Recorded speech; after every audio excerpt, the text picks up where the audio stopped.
Welcome everybody, my name is Josh Rivers, and today we're recapping RuPaul's Drag Race All-Stars 3, Episode 5, the Season 10 pre-show. I actually forgot the title of the episode. The Pop Art Ball, that's what it is, yes. So, obviously, there was something big that happened, RuPaul's Drag Race related, we're ready for it to return, and we're extremely excited, and that is a mini challenge. Holy shit, there was a mini challenge. Oh my goodness, oh my gracious, oh my goodness, oh my gracious. Here's my thing with mini challenges, is that I always felt that during the mini challenges, the winner was always subjective and really didn't mean anything, and the amount of mini challenges you won doesn't really count towards anything. While you do get a cool prize, I mean $2,000 and some free burgers, that's a good shit. To me, mini challenges weren't that big of a deal. While they're super entertaining, I like watching the queens do shit, it's super fun to watch. I don't think they're necessary at all. I find them fun, but I don't think they're necessary, and I think people viewed them with like rose-colored glasses just because we didn't have a lot of them recently. So we got one. It's cool. It's fun. I don't really have one way or another about who would win or who would lose. Like, congrats to Aja. I thought that was a great picture, but it's subjective. Anyone could have won,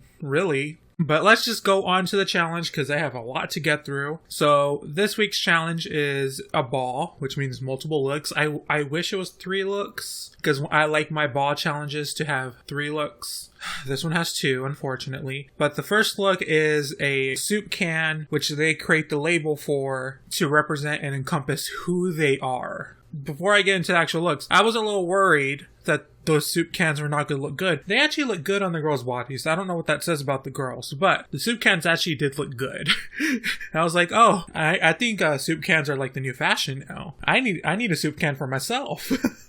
I mean, honestly, I think I would look better in a soup can than I do in regular clothing. And then we have part 2, which is an outfit inspired by Studio 54. So a disco look basically is what they're asking for. And I think the girls executed them pretty well. So we're going to start with girl number 1, Aja. Her soup can doesn't represent her. I think it's well designed. I do like how it looks. I mean, the colors work for Aja, but the actual message of the soup can doesn't. Because I don't view Aja as sweet. From what I heard, Aja's original plan was not to do this sweet concept. It was actually to do like, oh, you drink the soup and you get super horny and it will make people fuck. Like, that's what I think Aja said her original soup can would be. That makes more sense for Aja. But that's either was not allowed or was turned down. But either way, what the end product was, it still just doesn't fit her, like, in reality, even if it was not her original concept. I mean, like I said, I think it's well designed, but not actually representative of who she is. And then we have her Studio 54 look, which I really like.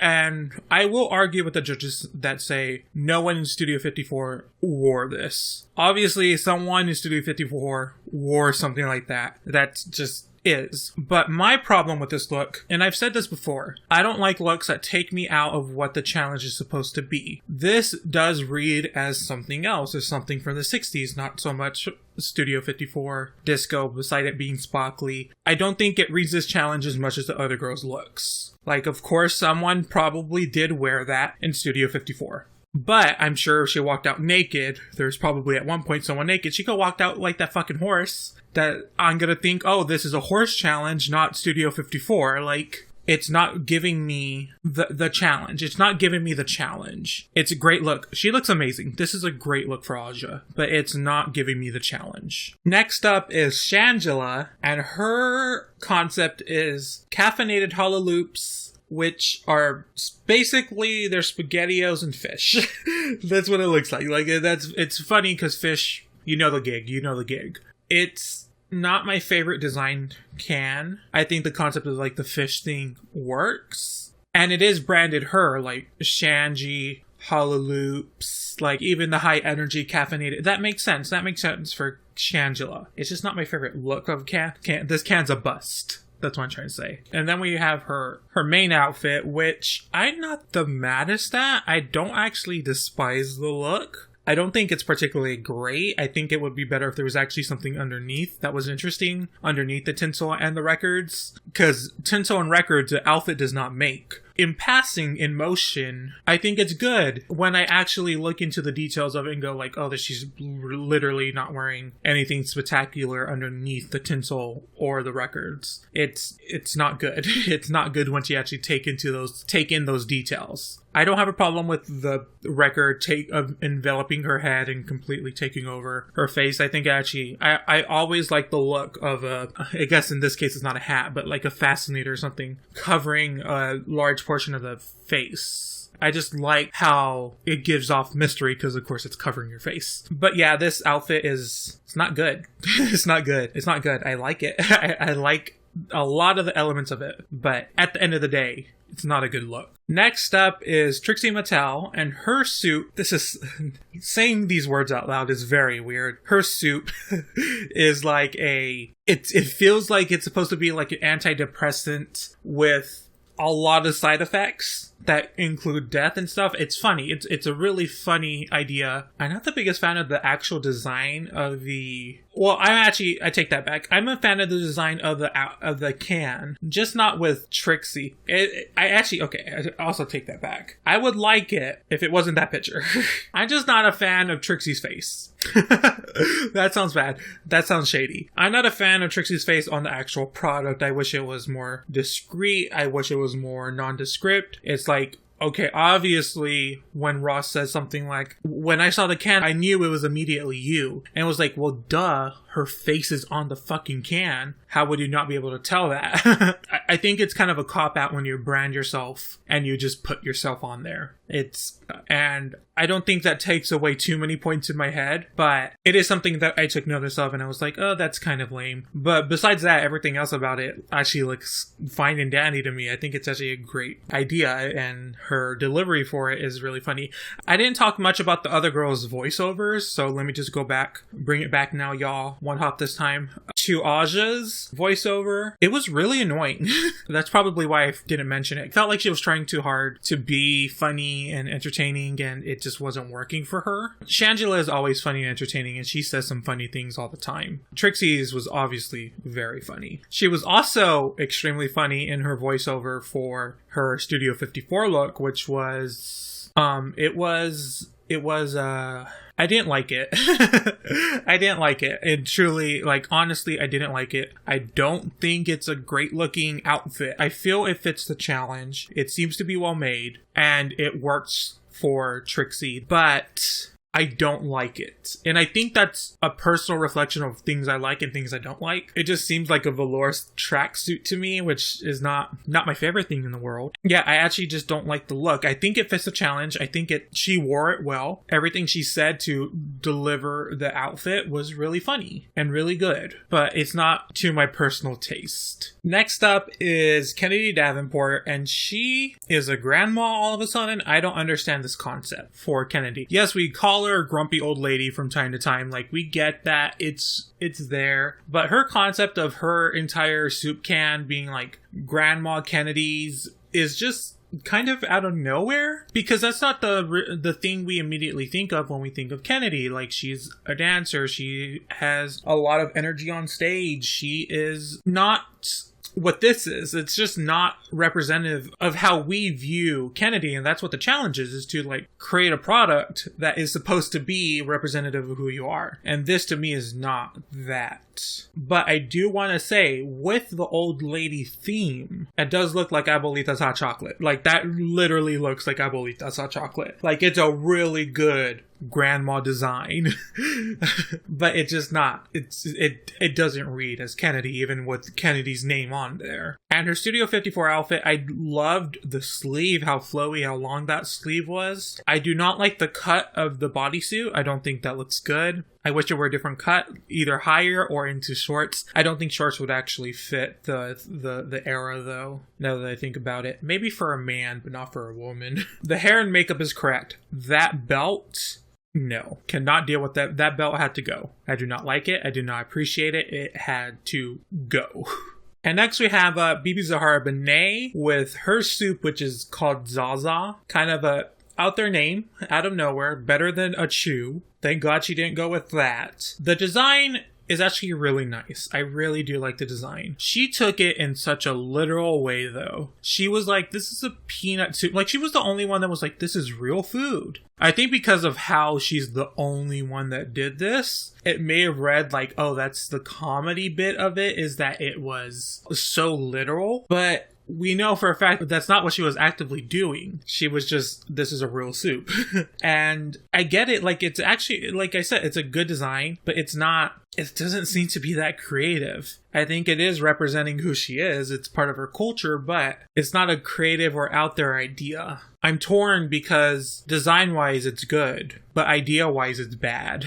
And then we have her disco look, and that's really good. This is a good look, and it looks really good on her. Her voiceover was really forgetful. I actually don't remember anything that she really had to say in the suit or with her Studio 54 look. Neither of them were that memorable, and I think same goes with Kennedy. Like, I think Kennedy had one or two things that I found funny, but BB had nothing for me. BB really didn't have any comedy to this. And I don't think it's a necessity, but you have to make up for it in other ways. And she didn't. She didn't for me. She didn't make up for it in any other way. It's not like it was the most mind-blowing look. I thought it was a great look. Arguably, it's the best look that fits the challenge of the night, but it's not so good that it makes up for like not having other elements that would have made your performance better. And lastly, we have Ben de la Creme with her creme de la creme all-purpose soup. This is pretty genius. I would say this is my favorite soup of the night. I think this is so funny and so smart. First off, creme de la creme is such a great, just works great with the name of, and the entire soup being like, oh, you can use it for anything because it wins anything because of her track record of the challenge. I think that's so smart and so funny, and also makes fun of her for being big-headed with like stating all this of her winning thus far in the competition, with in brackets at the very bottom going now extra humble. It's just really smart, and I think it's designed well. The face on the soup is a little it's looking at me. It's looking at me. It's staring into my soul. That's some creepy shit right there. But like the actual design of the soup, I think is actually pretty well made. And then we also have Ben's Studio 54 look, which the look itself I don't think is particularly amazing. I would say it's pretty safe. It's standard, nothing amazing, nothing terrible, just standard. But her voiceover was the funniest. For sure. Everything she said just made me crack up. It was just good. It was just a really good voiceover that I feel made up for the lack of an outfit. So after the critiques, we have Aja and Shangela in the bottom two, which I feel is a correct choice. I think she has her inspirations. I'm sure she has her sources. I'm sure she's like, look, this bitch looks like this. But if I saw the picture, I would go, oh, that's from the 60s, not from the 70s. You know, that's just how it would go. And Shangela just didn't look her best. The top two was Trixie and Bibi Zahara Benet, which, like I said, I wasn't too kind to either of them, but I guess I would kind of agree. Like, here's the thing, it's weird because in reality, I don't think anyone on the runway looks terrible. It's not like a runway where like, oh, the queens all just did badly. It's just, to me, no one looked that amazing, but no one looked horrible. I would say all of them look decent, which is amazing for Drag Race, considering that in sewing challenges, there's always some bitches that look fucked up. And here, no one looks like it's the worst thing ever. So it's kind of a hard choice. I don't know how I feel about the top two being Bibi and Trixie. I feel like I'm fine with it because I like thinking about it between Kennedy and Ben. Also, I feel I prefer Bibi and Trixie being on the top than Kennedy and Ben in this challenge. Despite me being so like happy with Ben, it's just her outfit wasn't that great to begin with, while the other two had, I think, better made, better executed outfits.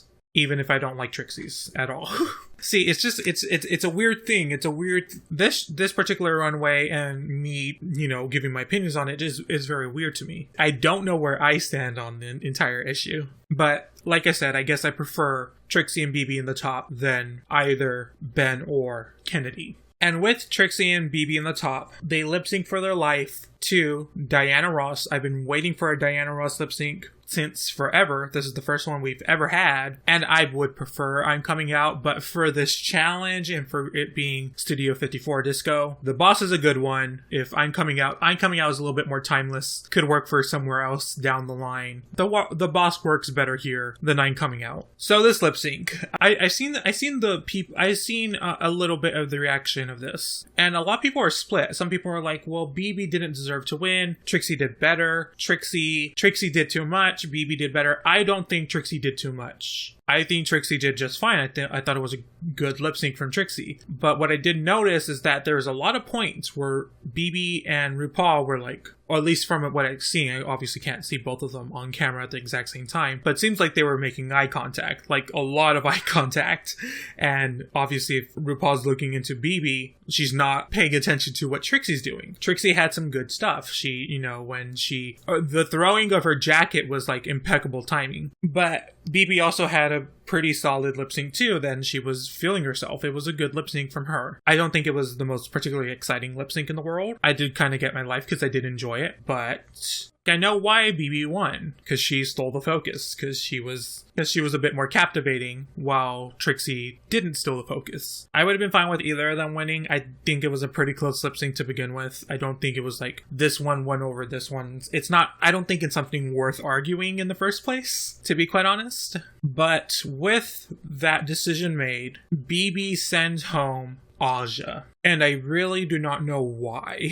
Because, okay, I didn't mention this before, but Aja did help BB make her dress. And as in she sewed probably the entire dress, as far as I know. And it just seems like such a backstab, cutthroat move to send Aja home. Like, I've been that bitch the entire season, go, oh, if you're in the bottom, you deserve to get sent home. But it's like, it's a little bit more personal on this level, because BB would not have won this challenge without Aja. That's just the truth. Like, I prefer Aja going home rather than Shangela. That's just my own choice. That's just my own feelings. It just seems a little fucked up from BB sending home Aja. I don't, view BB in a negative light right now. It was her decision. But I think the writing was on the wall when she was, telling Aja, you're a star.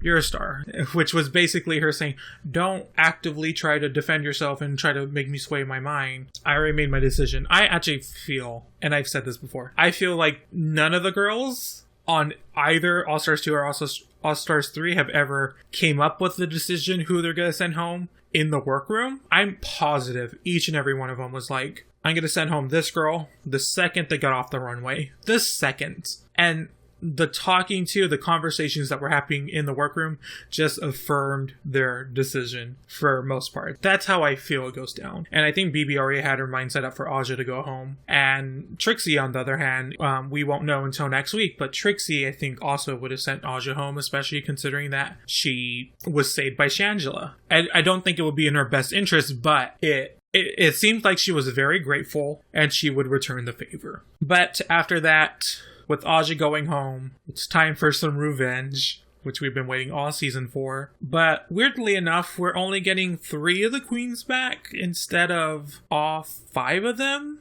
I don't know the reasoning. Maybe they said no. But we're only getting 3. 2 of the queens are obviously Chi-Chi and Aja, and I don't know who the white bitch is, so we'll have to wait and see for that. So yeah, that is all my thoughts on episode 5 of RuPaul's Drag Race All-Stars 3. And don't worry, I will get my thoughts out on season 10 as soon as I can. I'll work my I'll work my ass off to get that done. Don't you worry about it. My name is Josh Rivers. Thank you so much for listening to the Ramblings of a Clown. You can follow me on Twitter at PixelPixelBoom. You can leave a comment below telling me your suggestions on what I should talk about in the future, drag race related or not. I would like to thank my Patreon patrons, Thomas Is Not Okay and Riley G, and all my other patrons. Your support helps me out so much, and if you would like to become a patron, you could do so at patreon.com/pixelpixelboom. Your support is very much appreciated. I love you guys. I will see you guys next time, and remember to have fun. Bye, guys.